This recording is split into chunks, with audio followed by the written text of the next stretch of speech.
Hello, everybody. A rematch on the West Coast. Will the Shock return to form? And after last weekend's games, all the Chinese teams are batting 500, and this weekend we get to figure out which team pulls ahead. Is it going to be the Chengdu Hunters? Looking at the bands coming up, probably not. I'm Avast. This is Jayne, and welcome to Contested.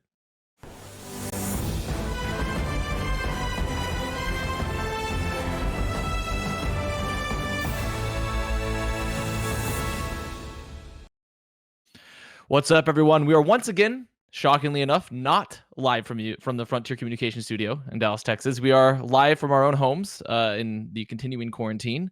As a shocker to no one at this point, I would say. But we're here with another episode of Contested. Jayne, how are you feeling after? You're currently in your kitchen, and I have Yes, to I say, how are you I feeling uh, about that? I have upgraded my setup. We are, of course, we're not at the studio, but we all got together as if it was kind of like Mad Max era and did a convoy to the office and pilfer. Oh, Oh, oh, oh wow! Oh, oh, we're getting. Oh, oh, it's very Mad Max over there. We're oh. getting power surges and it's getting a little crazy over on that side. I don't know what my fiance is doing, but she's messing with the lighting here. But yeah, that just goes to show you, we're still in progress, but hopefully we've got a better audio equipment. That was the success that I had from my raid.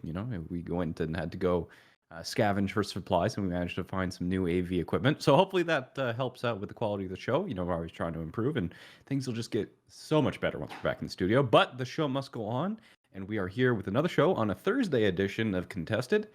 Because we're going to be doing Tuesday and Friday shows, but we're proactively moving these shows to Thursday because the league has talked pretty actively about doing Friday games as well. No Friday games this week, unless something happened that while I was sleeping. But yeah, no Friday games, but got a lot of games coming up Saturday and Sunday. And for a lot of fans from the south here in the area in which we are also quarantined, the Dallas Fuel. They've played one game against the Shock, and this weekend they're playing two. Both of the teams that they're playing against are going to be the teams that bested the San Francisco Shock last week, the Los Angeles Valiant and the Los Angeles Gladiators. I've asked, how do you think that's going to go? Uh, you know, it's pretty rough because they've already Fuel's already lost to the Valiant before. It's already, I believe, they played them earlier in the season because remember they haven't played since what, like week 1 or 2 Week one, yeah. now. So, Week one, right at the start. Right at the start. and that would arguably, I would say, a Valiant that was a little bit fresher. Where they Hmm. haven't had a lot of time, but you can make the same argument for Fuel now, right? That maybe they're a little bit fresher, they need time to gel. But considering that both these teams just beat Shock, you have to wonder historically, be like, well, I'm not feeling confident if I'm a Fuel fan. And then some people would argue, well, should you have ever felt confident as a Fuel fan?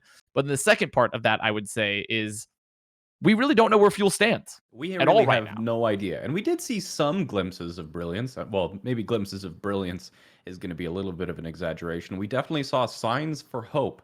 They did play against the Shock. It was a 3-1 score lineup against the Shock. So they did actually, they were the group that ended that really, because I believe it was a golden stage in stage 4 where they didn't drop them out. They just Yes. jumped through the entire thing. So to take a map off of that Shock, even if it is after an off season and all that, it was still something to be proud of. And they did play pretty well. And we've seen some really high highs out of Decay. There was some not so high highs out of the Note and Gamsu lineup. People definitely expected a lot more synergy between the two of those. But it's been over 2 months now since we've actually seen that Fuel. The Fuel going into that didn't have any scouting on any of the other teams, which is obviously going to be a very massive disadvantage. Whereas this time, not only are they going into the weekend with scouting information, but they're going against teams that they have scouting info, playing against a very high tier team for like the San Francisco Shock, where it's pretty easy to predict that these teams are going to have put everything they had on the table, left nothing in reserve. It's not like these people's game plan going into a San Francisco Shock matchup is like, let's keep things in our back pocket because we're playing the Fuel next weekend and we want to make sure that we really get that one. That can happen sometimes when you're playing against lower teams, but when you see teams like Gladiators versus Shock or Valiant versus Shock, especially when Valiant wins, you're going to go with the assumption that both teams were playing their best, and it's going to give you a lot of information about how those teams are going to be playing you the next weekend. And this does give Fuel a massive advantage because just like we haven't seen Fuel for over 2 months, the Valiant haven't seen the Fuel, and the Gladiators haven't seen the Fuel for over 2 months. So let's really hope that the Fuel actually got their stuff together and really up to their game because they're already in the division of death. They're playing against two teams that are looking good on the up. Yeah, and it'll definitely be interesting. And fans, if the Fuel drop both these games, it's going to be probably You're gonna see some panic from the fans. Another slaughter on the Reddits. Another Another panic gonna more happen. Reddit threads that I'll just avoid opening. It will just be not a good time. But I mean, and you do bring up a good point. They have the tape. But it just depends on how well they action on the tape. And maybe, honestly, maybe we haven't considered the huge Galaxy Brain Tesseract play from Shock, where they've just been sandbagging with these wacky comps, right? And they're really been prepping for the fuel. They have been. Like that's what they're saving. They're saving all their strats. So Valiant and Gladiators beating them really doesn't mean as much. But I find that unlikely. From all things considered, and what's been the talk of the town, I find that quite unlikely. So you can't look at the fuel roster and write them off. I think that's a little unwise. But you also can't historically go in and be like, oh yeah, like fuel, they're looking so good. Like coming in, it's like, well, let's temper the expectations a bit and let's remember what happened last time. So, and remember, it's a new hero pool too, which we'll talk about a little bit later. So, and even though I think Gamsu's ball was very good, especially from previous season on Shanghai, Winston, he's played and done well with before, and he always had a good Orisa. So I don't think that it's a meta that is completely against them necessarily in terms of moving into the next week. So it's more of just, we're just happy to see Fuel finally get to play. I'm sure Fuel fans are happy, and because no one wants these long gaps. There's been all this moving around the schedules and the teams and the leagues going online versus not online, and finally getting to a consistency. I think is like the most important thing, is finally having the consistency of getting to at least see your teams play, even if it's not always at ideal times and hours and things like that. It's definitely something that I want to look to. I want to do some interviews or just casually reach out to some of the players to get some feedback from them about how they felt during these kind of 2-month-long breaks. Shanghai Dragons originally weren't going to play until week 11 or something crazy like that. And I haven't talked to anybody, and directly brought it up. I've been curious. I don't even know why I haven't asked them, but it's kind of like, do these kind of 2-month breaks help or hurt, or do they really bother to you? Or is it kind of just slight annoyance? And then you just shrug it off. I actually don't know what the pros themselves feel when they go on such large breaks, especially with a whole bunch of uncertainty. I've always felt they didn't like them from everything expected. And technically I was a pro, but limited stage time. So for me, it was all one big break, right? Yeah. And so it was all just one big break, It was a vacation. But most people feel, and from my own experience too, even before that, was just that you don't like to be sitting for a long time because you're just getting antsy, eventually you're just like pent up and you're just waiting to go. And you want to get on stage and prove it. And then it's also, it sucks in other ways, because the longer you're off stage, the more time there is for you to sort of lose that stage muscle memory, or not so much stage in this case, but I guess just official game muscle memory. And because it is a whole different environment mentally. And so most pros are just itching to get ready. And then if you spend a long time off field and then you come on field and you get absolutely just raffle stomped, then you're spending more time to recover. It felt like if you had been playing longer and earlier, where you can build the consistency. Yeah.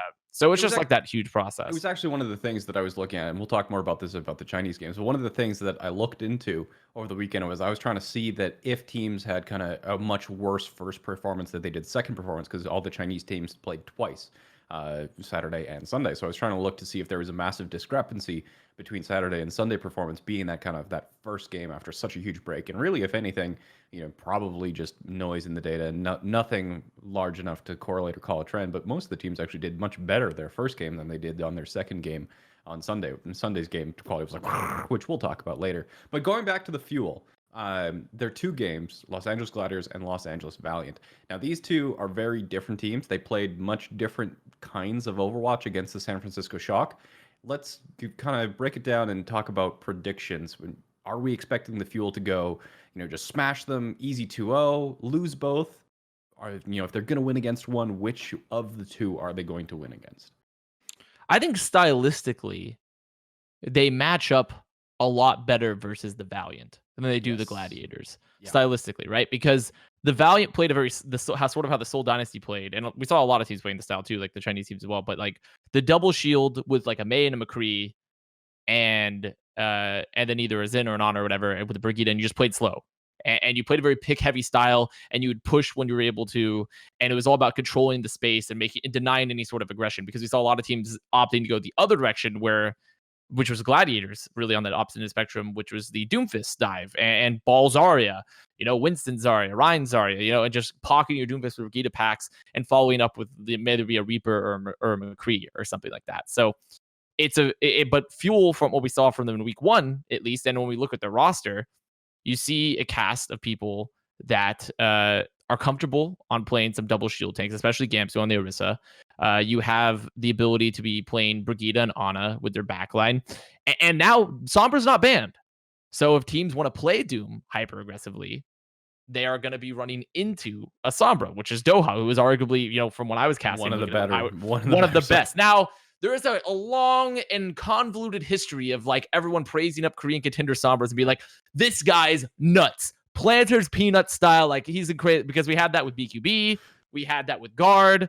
There had to have been more, I think, but like, and they both were, if they even got to play at all at Sombra at times. In fact, BQB has looked historically way better on every hero other than Sombra. Except Sombra. That is true.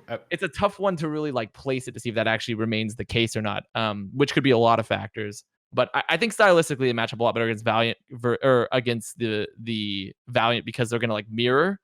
While Gladiators has gone this hyper aggressive style, and it remains to be seen if they can peel. Not just hyper aggressive, but they also have, like, the Gladiators specifically have done multiple different compositions that they seem to like swap between very flawlessly. And then they also had map specific compositions, whether it was any of the 3 maps on Control or the first part of Hybrid. They have strategies that are very, very finely designed for these specific maps, whereas Fuel traditionally has been a lot more like Valiant style. They are very close to that matchup. It's something similar to, when you get these kind of double shields, the Fuel, at least at the first part in their shock game, played very objective focused. They didn't try and go aggressive. They didn't try and go map control. They tried to be very brawly, very, very on the objective. And while that can work depending on the team, they also seemed very, very kind of out of sorts with Decay, which is, by all means, he's a carry, 100%. Dude is insane. I can't believe the Los Angeles Gladiators even gave him up. So, a win against the Gladiators, maybe. That's an interesting one I didn't even think about now, is the fact that it'll be a game against the Gladiators where both OG and Decay will be playing against their previous teams. But yeah, it's a swap. It's a swap there. So I definitely give the advantage to the Gladiators just from the way that they looked. I think that the Fuel... currently and historically, I was part of the coaching staff. I know that they can be very kind of like heavily prepared for a lot of situations and be like really into the dirt with how everything handles. And I do think that hurts the Fuel's adaptability, their ability to really think on the fly and adapt if something goes completely off script. And the chance of things going off script, especially off script in a way that is like really, really unique, novel, and powerful, that's much more likely to happen against the Los Angeles Gladiators. Whereas if you look at the Los Angeles Valiant and how they played against the Shock, the Shock looked more undisciplined, and they were definitely going for that higher aggression kind of pick, pop-off composition. And Valiant, they don't have, I don't think it's any stretch of the imagination to say that the Valiant players are simply mechanically and probably, just on an overall level, worse one-for-one than you have on the San Francisco Shock. But the Los Angeles Valiant was playing much more disciplined, much more together as a team, much more kind of macro level, team level game plan. And that was working out against the Shock. Whereas that is going to be the same strategy that's going against the Dallas Fuel, which is also going to make, I imagine, Dallas Fuel's scouting against Los Angeles Valiant a lot more accurate and helpful. I tend to agree, but I will say 2 exceptions to that rule of what you brought up with the Valiant, though, before we sort of like taper off, is that I do think Lastro, especially on Ana, is a better Ana, I think, than Violet and Architect and whoever else are going to play on Ana on the Shock, right? And I do think KSP is a nutter. Like, there's really no other way around it. KSP is fantastic. So I think I will say, but the rest of your point, I tend to agree with, like, overall, Valiant probably not quite pedigree wise on the same tier, but those 2 players I think really put them above. And honestly, if you think about it, for the Valiant at least, some of the biggest stylistic differences between the 2, obviously between just playing good, was that Lastro consistently got way more value than whichever of the 10 flex supports were playing for the Shock.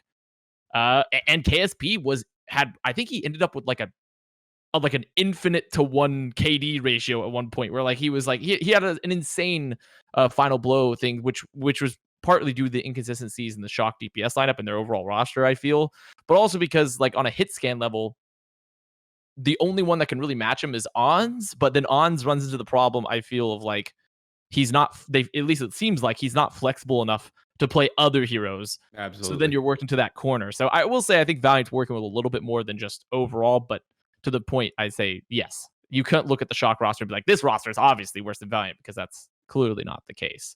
And speaking, before we move on to there, about the Fuel, is that, everyone's been doing so good with our questions and answering them, is that we feel like we have to just put more because it's really interesting to see the More viewers' thoughts. questions. Yeah, I mean, why not, right? And then it's interesting to see their thoughts. Is that if you're a Fuel fan, or maybe if you're not even a Fuel fan, maybe you're one of the people that really likes Fuel to lose, which is a lot of people, to be fair. Some That's a people really lot of love, people. yeah, they like Fuel to lose. How are you thinking about Fuel going into this weekend and playing these teams? Do you think Fuel's going to do well? Do you think they're going to flop? Do they think they're going to just vaporize? Which one how you're preferring in terms of optimistic or pessimistic? Just let us know, and we're going to take a look at that. Yeah, so I think there's probably going to be a loss against the Gladiators, but close against the Valiant.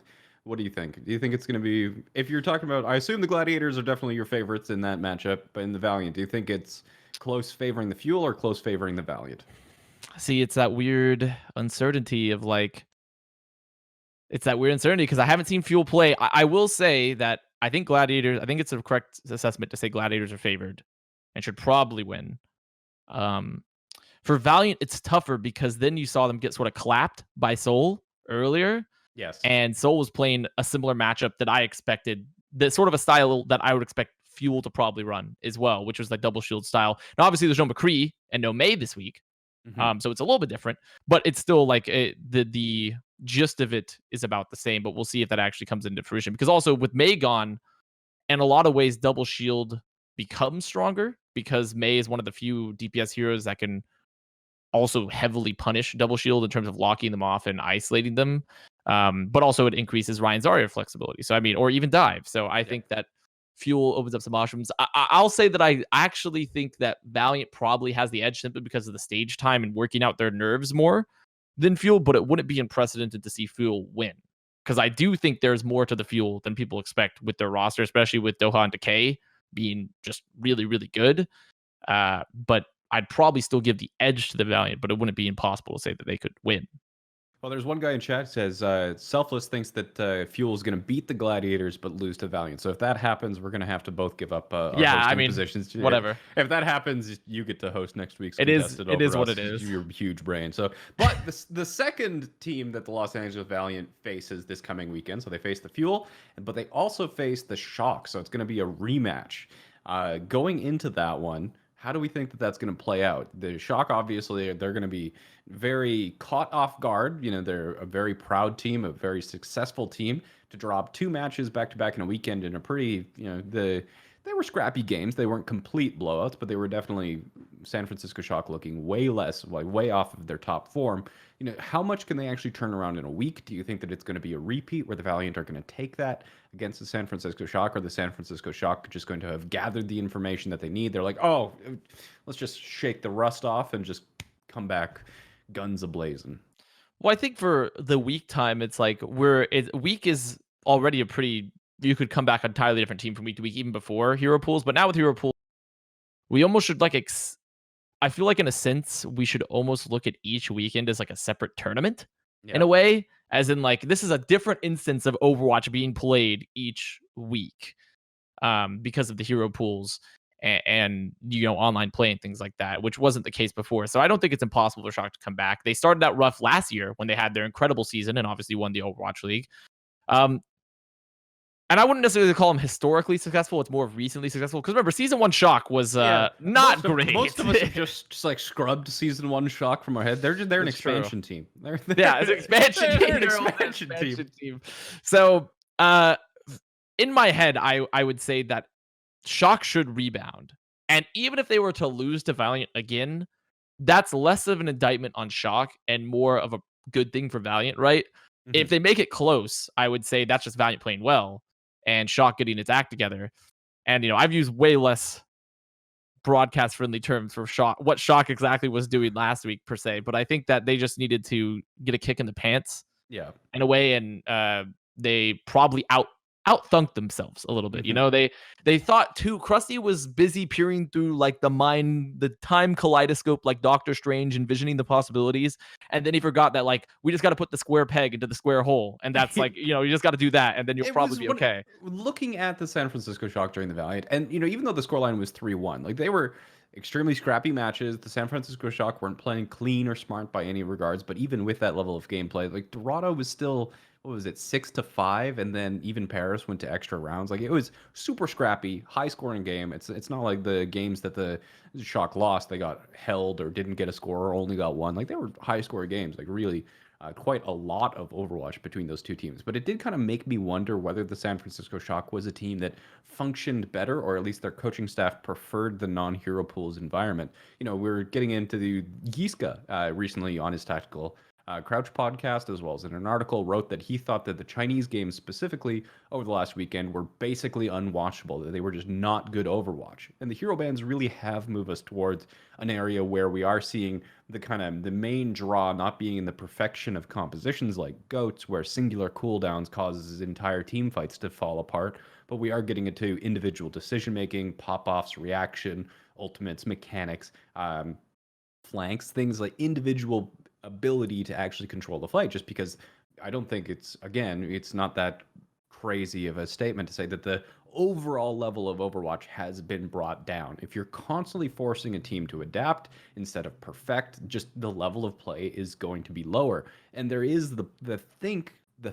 thought, the idea, whatever, it's in my brain that maybe Shock's big strength was actually on iteration and perfection, and maybe they are going to struggle, or at least the advantage that they had is going to be reduced, where the main strength, the main power of these teams is going to be coming from adapting. What do you think of that crazy hypothesis? Am I out to left field? I don't think it's a crazy. I don't think any. Like you said, no one can disagree that the ceiling of play in terms of like the perfection, the execution, like comparatively to like let's say for example goats last year, where we got to a point where the top two teams of like Titans and Shock were so far above everyone else that it was like the equivalent of like I've gone back 300 years and I see like, oh wow, like this car has round wheels, and I look to the neighbor has square wheels. I'm like, these are not even remotely in the same ballpark, you know, like.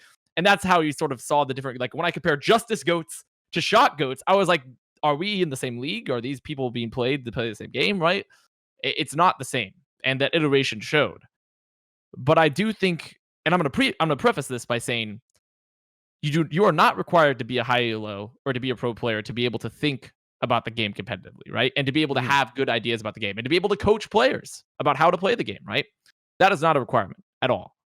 And I think there are examples like, you know, like I said, Krusty and Packing, who are not necessarily ever been, or even DPay, who have not recently been high elos or pro players, but can lead a team, right?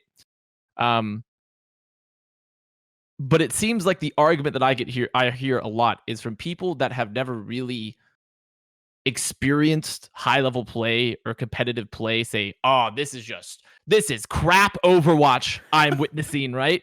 And the hero pools have changed everything. And you know, this is just, I hate it. And and even analysts have also echoed that idea, like Sideshow. And I'm not just salty at him because I lost the Jump King race either, but like You're salty. salty. So I do think there is a difference in opinion between which isn't necessarily a bad thing, right? I Yeah. don't think it's fair, especially it's something I struggled with too, is I don't think it's fair to write off other people's opinions because you weren't a pro or you weren't high elo necessarily. Because it is differences in perspectives. And sometimes a different perspective actually does see something that's perfectly valid. Everyone gave Monty all this crap to Houston last year. It's like, oh, just play what you're good at. And I was one of them. I was like, oh, Monty, like you don't know. And then I was like, wait a minute, like this actually might have some merit. Looking back now and changing my perspective, it actually might have some merit. So I don't think it's unfair to say that like the Overwatch has gotten worse, but from my perspective, and I think from a lot of professional players' perspective, it's not so much it's gotten worse, it's just that it requires a very different skill set. And it also enables things that that viewers in particular really like and pro players really like, which is individual performance. Yes. And individual performance and agency in a game, especially in a game like Overwatch, where it's been constantly sort of targeted as like, you can't do anything in Overwatch without your team and all this. I think individual agency is something that should be forwarded versus denied. You know, I think that's a very important thing to be talking about.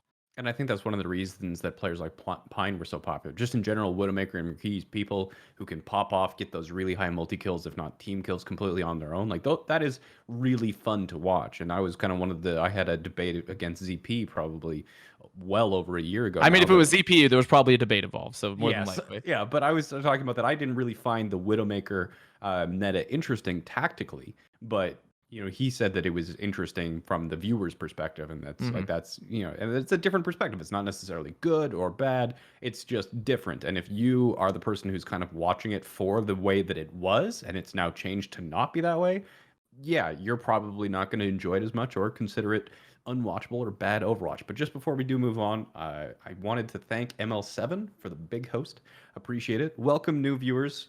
If you're on the pre-recorded or you're watching this as a VOD, well, I'm sorry for the quick interruption here, but we just got a big host from ML7. If you are new to the show, this is Contested. It's a show that we do twice a week to talk about competitive Overwatch, the Overwatch League, talk about last week's matches, what we think is going to happen in the future, announcements, bans, all the good meta juice commentary. So if you are sticking around and you have stuck around from the host, thank you for joining us, and thank you ML7 for the big host.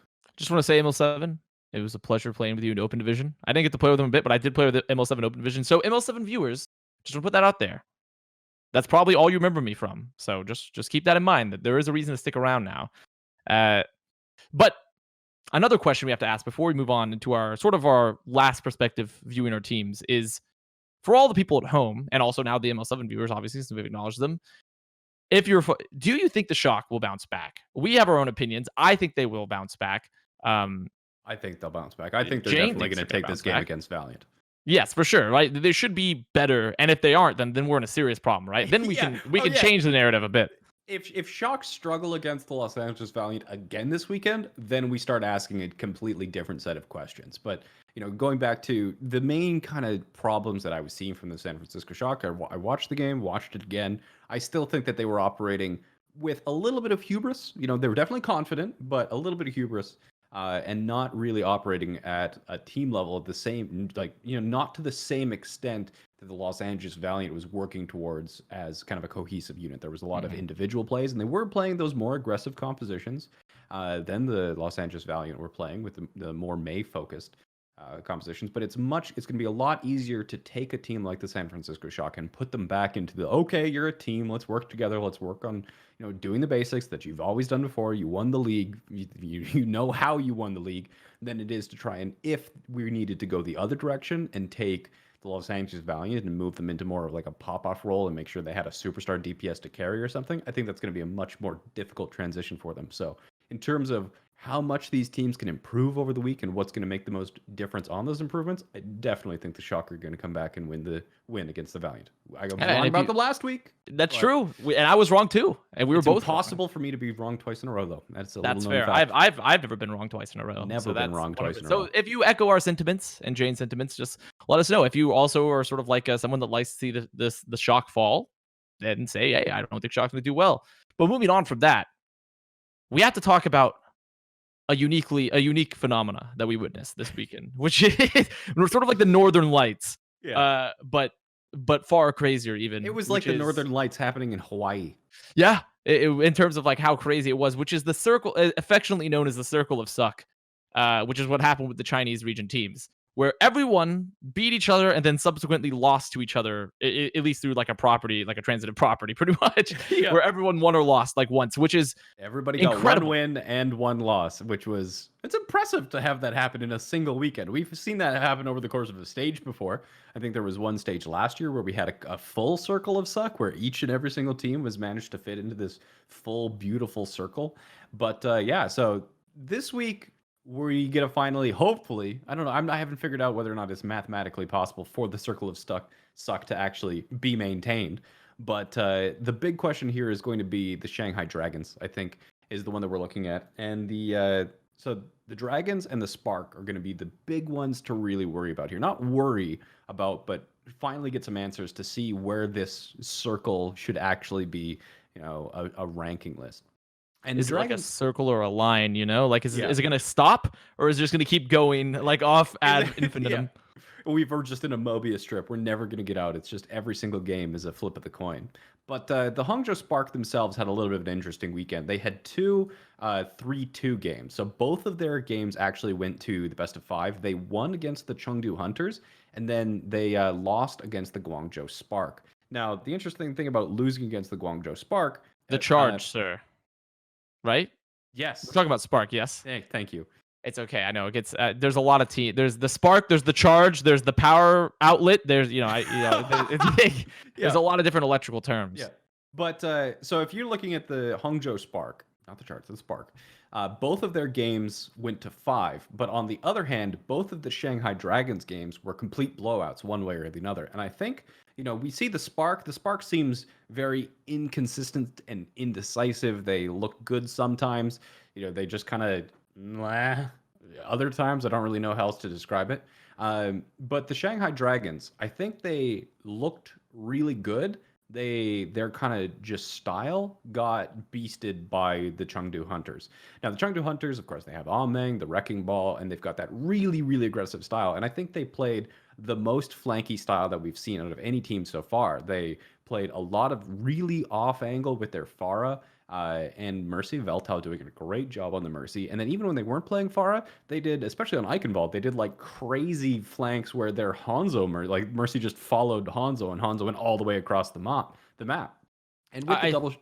Oh, sorry. Go right ahead, because I thought you were. This is a problem with online versus in studio. I can't look at your face and be like, "Is he finishing?" I'm just listening to your words and like the webcam. So continue. We're both kings of tangents, so That's true. But the double shield meta, it's really, really good for objective presence and kind of very linear fights. You've got these two shields, but neither of them are really good at kind of controlling high ground spaces or dominating a lot of space on the flanks or behind. It's very much kind of like either I have this objective and it's mine, or this is a freight train and I'm moving forward in this direction. And they really didn't seem to have a good answer for the absolute chaos and the flanking nonsense that the Chengdu Hunters were doing. And they ended up losing 3-0. It just didn't really seem like they had an answer there. Where against the Guangzhou Charge, like the Hangzhou Spark, were another team that kind of seemed in this indecisive kind of floaty mess where we have teams like the Chengdu Hunters. They're really super aggressive. The Guangzhou Charge and the Hangzhou Spark, they seem to kind of just try and play Overwatch in the way that you would play Overwatch if you've only like seen Pro Overwatch. You've never actually really played it. The one of the just most ridiculous, I think, fights that I saw throughout the entire weekend happened on Eichenwald first point between the Guangzhou Charge and the Hangzhou Spark. On Eichenwald first point, the first fight, that first bridge, the choke point, the attackers, the Guangzhou Charge, didn't even try and go through that bridge for over a minute. And then the first fight itself only resolved at 2 minutes and 45 seconds. Like, this is the pace of play that happened between these two people. They just kind of like place shields, shoot at each other, shield broke, recover, place new shield, shoot at each other. And it was just this like really kind of goopy, ugly mess of Overwatch. So in those kind of matchups, like the Shanghai Dragons looked really clean. And when it's on the book and they've studied the book, which they clearly have, they're going to look great. When things went off script, man, Shanghai Dragons looked super lost. Maybe they probably hadn't scrimmed against the Chengdu Hunters.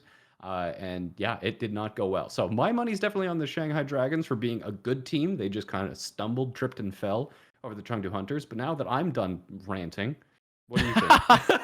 It's like he's going. It's like, wow, he's got a lot to say. He's got a lot to say today. This is nice. A lot of people always don't like to keep up with my own tangents, so it's good to have a fellow tangenter. Yeah. Here, I don't think that's a proper verb conjugation, but I'm Close pretty enough. much agree.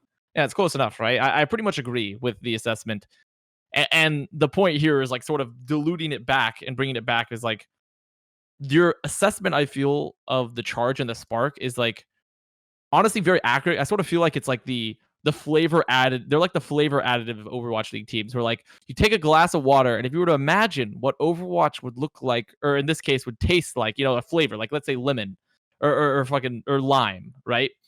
So if you were to imagine what a flavor would taste like, it's sort of you sprinkle a bit of it in there and then you drink it. It's like this tastes vaguely like a lime was hovered over the glass. And that's how I feel about like Spark and Charge currently, and even in the past, where it's like this looks like they should be playing Overwatch, and it sort of vaguely resembles it, but it's not quite high level Overwatch, Yeah. And that's where they're sort of sitting.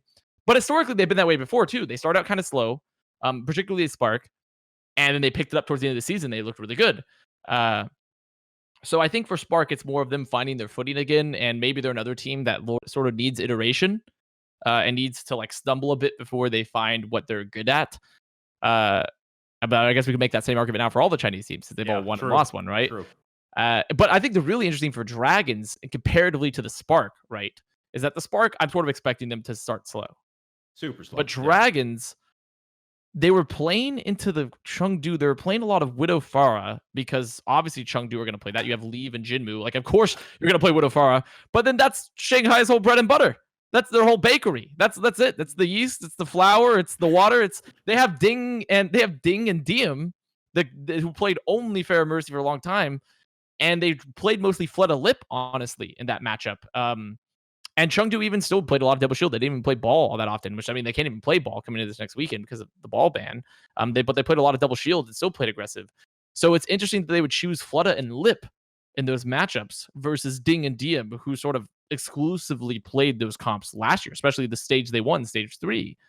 And there are theories to that, right? Like a lot of people suggested that the only reason that even worked and they were so good at it is because they had Youngjin playing Brigitte for them at the time, and the strategy worked really excellently in enabling them. And maybe without like a Youngjin Brigitte type of pick, they won't have the same success. And because they're also mirroring versus playing into a GOATS team, they're not going to be as good, right? But it's still an interesting choice overall, especially on the Widow in particular. Fleta, I could be like, okay, fair, whatever. Like, Fleta is very flexible, but Diem is sort of known as a Widow player. And Lip is just like some guy that just showed up and he's like 8 feet tall and he's now playing Widow for the Shanghai Dragons versus Diem, right? So it was interesting to see that comparatively, I think, for the Dragons and where they're going to, I think for them, a big thing is determining what their DPS lineup is going to be moving forward, especially since they just have such a comprehensive DPS lineup outside of like really Ding, who is like exclusively plays Pharah and Junkrat, honestly, maybe a bit of Mei. Gonna be weird. That's sort of how I'm feeling about them. Is just what are they gonna do? What are they gonna do? Spark, I'm expecting them to start slow. Dragons, I'm like, are they gonna make a decisive choice? Are they actually gonna choose a roster and stick with it, or are they gonna continue to be weird? So next weekend, in terms of the Chengdu Hunters, focusing in on them, because we talked about the Shanghai Dragons. Transitioning now to the Chengdu Hunters. They have a rematch against the Shanghai Dragons, so they're playing them again. They 3-0'd them last weekend. Rematch coming up this weekend. And the second team they play is going to be the Guangzhou Charge. Going against these two teams, it already would have been an interesting discussion talking about which one of these teams are going to win coming up. But then there's the hero bans this weekend. And words are hard. The hero bans this weekend, correct me if I'm wrong, it's going to be Mei, McCree. No, that's not right. That's not right. No, Mei McCree's right. Mei McCree's right. McCree, You're good. You're going double Brigitte, Wrecking Ball. Yes. Yes, nailed it. Yes, well done. Woo, go me, memory. Good work. So the big one, of course, Ameng, the Wrecking Ball god, he gets his pocket pick removed. How big of a deal is that for Chengdu Hunters against the Guangzhou Charge and the Shanghai Dragons? I think it's actually relatively. If you had asked me last season, I would have been like, I'm feeling very hoarse. Well, speaking of which, we're going to see a lot of horse. By the way, we're going to see a lot of Orisa. I think that it's actually not the biggest deal in the world because they played, like I said, a lot of double shield with Amon on Sigma a lot of times. And I have been a very big anti-double shield proponent, but that was because of more so how teams were often playing it, I felt. Mm-hmm. Yes. And now when you're seeing the shift from teams from this really like we're playing double shield and we're going to sit here and look at you the entire map versus actually a decisive, like we're taking space, we're playing a counter dive and we're making our halts worthwhile, then I'm like, okay, I can see the value. And Hunters made it work in their flanky fashion, which is also very atypical to double shield anyways, when you're like, yeah, we're playing double shield, a strong front line here, but imagine if we just took our front line and moved it to the back line, and like it's like that's like sort of like when we saw them how they push these angles often. So I don't think it will actually be the end of the world for them. I think the more interesting thing to look at is that considering that that McCree and Mei are banned, in some ways I would almost argue that empowers the Hunters because they can play a similar style and still keep the Jinmu Pharah or even with the Brigitte. The Brigitte in the same way is a very anti-dive. It's very I think it might empower them even more so than before, and could potentially, with those heroes being banned, hurt teams like Valiant and things like that. So, And or could even also hurt fuel. teams like the Shanghai Dragons, another one that they're going to be, I think the Shanghai Dragons is a very interesting one because they are going to have the scouting information. They're going to, they're going to know why they lost. They're going to have access to all those VODs, and they're definitely going to be looking at that one. But against the Guangzhou Charge, I definitely think the Chengdu Hunters are going to smash that one with or without Wrecking Ball. An additional point being that 3 characters being banned enables this much more chaos flanky style. Even if they don't decide to go towards that double shield or play, more of the aggro Reinhardt, Doomfist stuff, even if they're going to be playing just the Pharah stuff or their really heavy flanking style with Mercy, it's not the worst thing in the world in this meta right now, especially with the hero bans, for them to run a Winston instead. Yeah. Or even a Ryan Zarya again, right? Because Yeah. Lucio's unbanned. Lucio's back. You can play Ryan Zarya again. You have that option. Or Ryan Diva. Or you could be the shock and try and play Ryan Zarya without Lucio. Yeah. We saw. Of course. Yeah. Okay.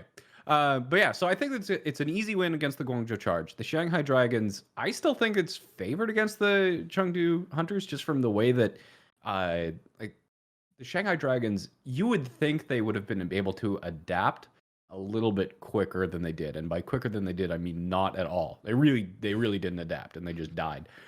So that tells me that they either had plans set in stone and such stone that they couldn't even figure out how to think anymore. So maybe that there's 2 possibilities here. They actually come up with a set plan and direct counters against the Chengdu Hunters, or maybe they've just tried to adapt their normal composition in order to just be more general for more situations. Either way, regardless of which one they go for, I'm not sure if it's going to be enough of a bump to actually get them to win a matchup against the Chengdu Hunters. Chengdu Hunters' aggression, and really willingness to thrive in chaos just seemed to really be the Shanghai Dragons' kryptonite, especially compared to how the Shanghai Dragons played against their other opponent. So I think the Chengdu Hunters have a really strong possibility of going 2-0 this weekend and kind of coming out as probably the leader in the Chinese scene. I think the Shanghai Dragons are a really strong team, but I think the Chengdu Hunters right up there with them. I tend to agree. I think Hunters are looking very good. I still have a lot of bets not a lot of bets, but I still have a lot of favoritism for Dragons in this sense because they had a lot of hype coming in and they initially delivered and then they floundered against Hunters. But I feel like we've seen teams that are really good flounder against the Hunters before. And arguably, it's not the same Hunters, right? And it won't be in the matchup because they have, I would argue, become a little bit more consistent across all their roles while still maintaining an incredible DPS lineup and that particular style that they play. And for Dragons, it's a lot more of once they find how they're comfortable playing, they're good. It's like in stage 3, they had a comp that they were just incredible at and no one could deal with. And then really the problems that they dealt with was shifting between metas at times and sort of like getting out of their established routine. So I feel like if they can find their comfort zone, they should be on top. But otherwise, if they can't adapt, then Hunters are a clear favorite. I feel as of right now within the Chinese region and sort of that block of teams. It's like by far the looking to be a force to be reckoned with. Honestly. Yeah, and I am going to put a little bit of an asterisk on my prediction. This is the kind of thing where it's like, this is what I'm predicting when I have my glasses off, or we're looking kind of like a short-sighted prediction is what I'm trying to say, is that over the next week or 2, maybe, I'm going to say that the Chengdu Hunters are looking stronger. But I also absolutely hear what you're saying, and I didn't mention it when I was going on my big ramble rant, but over the long-term progression throughout the season as a whole, I'm definitely expecting the Shanghai Dragons to overall be a stronger team. I definitely think that this is going to be another situation where simply the Hunters are going to be a team that is probably the most suited out of any of the teams in the league to just directly slot in, like you said, square peg, square hole, into a hero bans format. And I think they've already shown that they're looking really strong in that. But as time goes on, I definitely think that, as an institution, as an organization, Shanghai Dragons, especially with their team, their coaches, are going to look stronger on the long term. I'm specifically predicting the Chengdu Hunters to be the stronger team within the next week or 2. Yeah, that's no arguments on that side overall. I think it's just something to, like all things to keep our eyes on. It's very interesting how, going back to your long tangent, is like how fast we can say nothing with so many words. As I'm also very guilty with it. I'm very guilty of that too. But like it's like the whole just simplicity is definitely ideal generally in terms of communicating ideas. But then you just want to talk and we say like, listen, I have these ideas, and then it just all gets wrapped up. But finally, moving on from our teams. And also, don't forget to let us know as well. How are you feeling about if you're watching? If you're because some people are exclusively keeping up with the Chinese region games, or they find them a lot more exciting. Because I will admit, a team that's a region in particular that has run Hog for the longest time, when Roadhog is just the worst hero ever. Please do not play that hero unless it's Halt Hook. Does offer a lot of exciting possibilities. Let us know, like, who are you feeling to be on top during in these coming games, and who you think is actually going to adapt and thrive and die and Galapagos and the whole thing. That's sort of your Darwinian. If you're a real Darwinian guy, I just made that reference for you.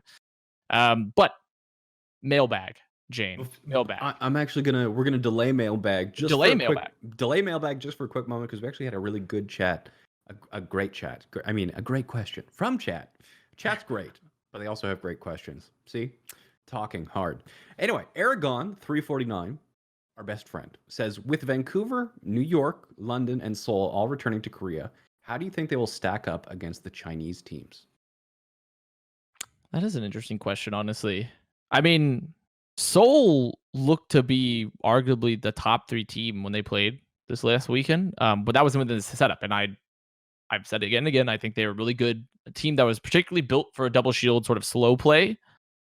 Um, so it gets a little bit wonkier once you enter the hunter zone, Once you've Yes. entered the hunter zone, then things change. And even I would even argue the dragon zone and things like that. So slow play might not be rewarded nearly as much. Vancouver, we've only seen play once still, right? Twice? I'll fact check that for you. Either way, once or twice max, right? So I don't even know. I couldn't even tell you. Couldn't even tell you with Vancouver at this point. They had a good showing. They beat Gladiators, who are looking to be a strong team, but obviously it's no longer the same metas. On paper, they should be very good, but we'll have to see how that actually performs. And then London, London. I mean, I'm sure your thoughts on this probably echo mine, but Yeah. they're not as bad as people were saying. Like, oh, this team's like the worst team in the league, right? But they are clearly not the old London that they used to be. And in terms of their peaks, now obviously old London used to be really bad at times too. Yes. So I'd almost argue they have more consistency than before, but now they're just consistently potentially mediocre versus potentially like championship winning. And I Okay. think that's probably pretty accurate. Okay, moving on to the mailbag because we've only got about 7 minutes here before the Call of Duty Off the Break show goes live. So we want to get to these questions. The first one comes from Just Hell a Tired Dude. Just Hell a Tired Dude. That's hard to read. Says for the question part, I prefer online league over no league, even with how scuffed it is. But I also miss the energy of having the live crowd had for reaction. I don't know if it has any impact on the players, but I imagine that especially with the OG homestand format of this year, it would have been a great boost for them to be cheered on by home crowds. Overall, still prefer online league than no league.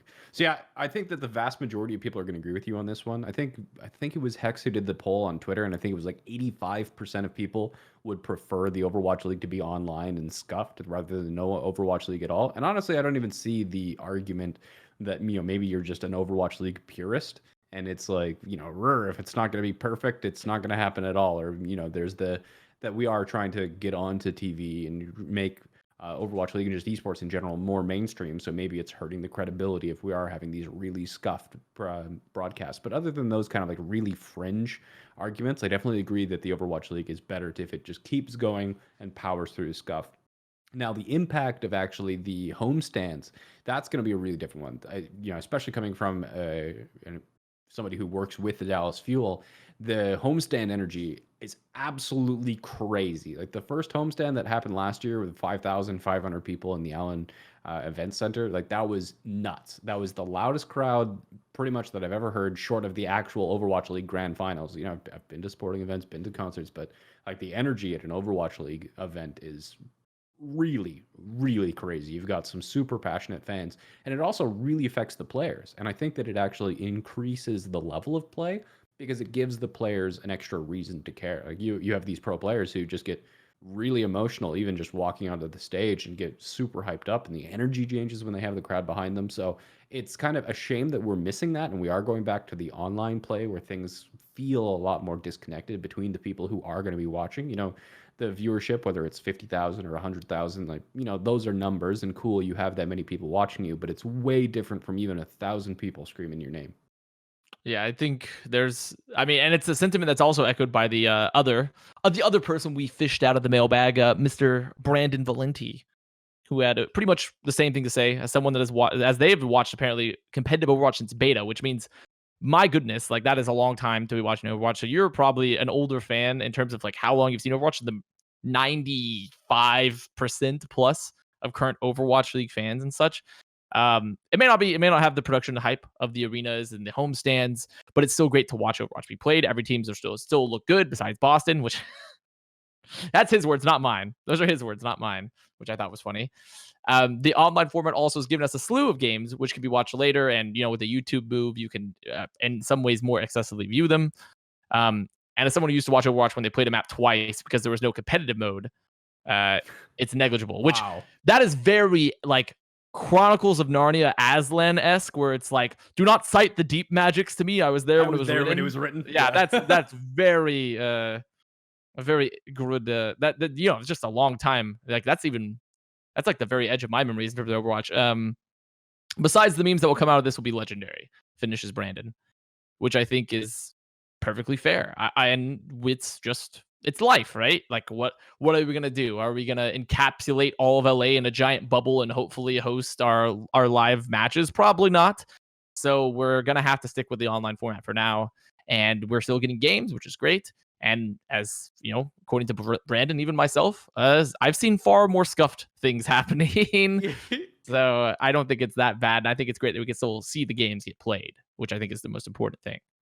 Well, that's it for the mailbag this week. Next week, the question that I had on my mind is who you think, we've got we're trying to figure out the circle of suck within the Chinese teams. We're trying to figure out is Shock actually good? Are they bad? But let's zoom it out a little bit. Who do you think is the best kind of region right now? Rank the Chinese, the Korean, and the American teams based on how good you think they are, and let us know why you think that. And that'll be a fun one to get people all angry in the comment section. Oh, I love kicking comment sections like a bee's nest, and they just like all. I mean, to be fair, I don't even think this might be that controversial, but it's a good question. It's a good question, and honestly, that's also added into all of our other mailbag questions that we'd asked previously. It's sort of a whole mix, but we still have this section called mailbag. So everyone's questions, don't worry, we're gonna look at them, or answers, not so much questions. We will be looking at those. And don't be afraid of commenting with other things. If you have comments about the rest of the show or simply questions that you'd like us answer because you think we're missing the big unanswered or the unasked questions of the day, let us know. We're definitely going to be looking at your comments. We look at them while we're live and we look at them after they're posted as we prepare for each and every episode. So whether you're watching us live on Twitch, Twitter, YouTube, or catching us pre-recorded on Spotify or any of your other favorite podcast platforms, I appreciate you guys watching, and we will see you next week, Tuesday at 5 p.m. Central. I'm Jayne, this is Avast, and this has been Contested.